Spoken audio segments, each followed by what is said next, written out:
ಏಯ್ ನಿಂತ್ಕೊಳ್ಳೆ.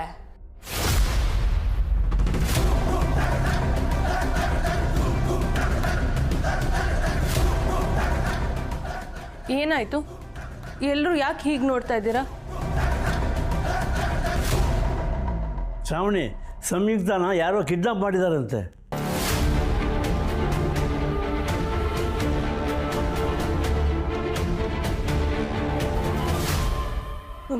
ಹೌದಾ? ಯಾವಾಗ ಅಂಕಲ್? ಇದೆಲ್ಲ ಯಾವಾಗ ಆಯ್ತು? ಇವಾಗ ಎಲ್ಲಿದ್ದಾರೆ ಅಂತ ಅಂಕಲ್? ಅದೇನಮ್ಮ, ಸೈಟ್ ವಿಸಿಟಿಂಗ್ ಅಂತ ಹೋದಾಗ ಕಿಡ್ನಾಪ್ ಆಗಿದೆ. ಪೊಲೀಸ್ಗೆ ಕಂಪ್ಲೇಂಟ್ ಆಗಿತ್ತು. ಪೊಲೀಸ್ನವರು ಟ್ರೇಸ್ ಔಟ್ ಮಾಡಿದ್ದಾರಂತೆ, ಸೇಫ್ ಆಗಿದ್ದಾರಂತೆ.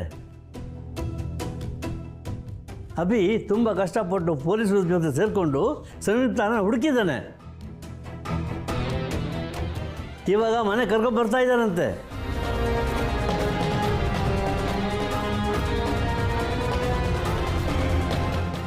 ಸದ್ಯ ಸಂಯುಕ್ತ ಅಮ್ಮಂಗೇನೂ ಆಗಿಲ್ವಲ್ಲ?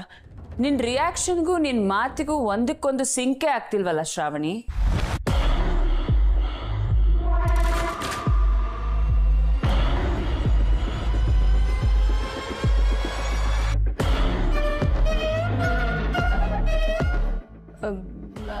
ಅದು ಸ್ವಲ್ಪ ಟಯರ್ಡ್ ಆಗಿದ್ದೀನಿ, ಅದಕ್ಕೆ. ಗದ್ದೆಯಲ್ಲಿ ನಾಟಿ ಮಾಡಕ್ ಹೋಗಿದ್ಯಾ ಟಯರ್ಡ್ ಆಗಕ್ಕೆ?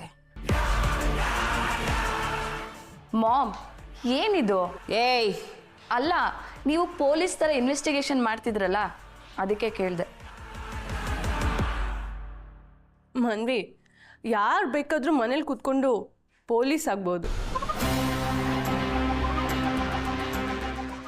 ಅದೇನು ಅಷ್ಟು ಕಷ್ಟ ಅಲ್ಲ. ಆದರೆ ಆ್ಯಕ್ಚುಲಿ ಇವತ್ತು ಪೊಲೀಸ್ ಥರ ಕೆಲಸ ಮಾಡಿರೋದು ಅಭಿ.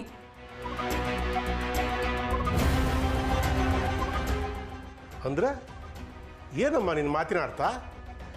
ನಾವ್ಯಾರು ಸಂಯುಕ್ತನ ಬಗ್ಗೆ ಯೋಚನೆ ಮಾಡ್ತಾ ಇಲ್ವಾ? ಹೌದು ಬಾಬಾ, ಅವಳ ಮಾತಿನ ಅರ್ಥ ಅದೇನೆ. ಅವಳ ಮನಸ್ಸಲ್ಲಿ ನಾವು ಯಾರು ಸಂಯುಕ್ತ ಅಕ್ಕನ ಪ್ರೀತಿನೇ ಮಾಡಲ್ಲ ಅಂತ.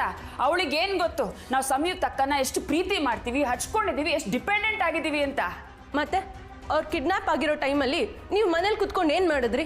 ಹೋಗಿ ಹುಡುಕ್ಬೇಕಾಗಿತ್ತಲ್ವಾ? ಅಭಿ ಹೋಗಿದ್ನಲ್ಲ ಅಂತ ಎಲ್ಲರೂ ಇಲ್ಲೇ ಇದ್ರು. ನಾನು ಅದನ್ನೇ ಹೇಳಿದ್ದು. ಈ ಮನೇಲಿ ಯಾರಿಗೆ ಏನೇ ಆದರೂ ಫಸ್ಟ್ ಬಂದು ನಿಲ್ಲೋದು ಅಭಿ ಅಂತ.